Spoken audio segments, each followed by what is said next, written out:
سعید بن ابی سعید مقبری نے حضرت ابو ہریرہ رضی اللہ تعالیٰ عنہ سے سنا کہ رسول اللہ صلی اللہ علیہ وسلم نے کچھ سوار نجد کی طرف بھیجے جو تعداد میں 30 تھے۔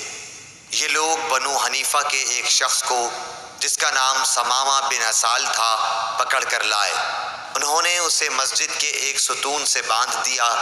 پھر رسول اللہ صلی اللہ علیہ وسلم تشریف لائے اور تیسرے روز ثمامہ کی نیک طبیعت دیکھ کر آپ نے فرمایا کہ ثمامہ کو چھوڑ دو۔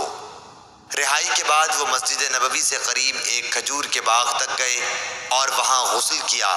پھر مسجد میں داخل ہوئے اور کہا اشہد ان لا الہ الا اللہ وان محمد الرسول اللہ، میں گواہی دیتا ہوں کہ اللہ کے سوا کوئی معبود نہیں اور یہ کہ محمد صلی اللہ علیہ وسلم اللہ کے سچے رسول ہیں۔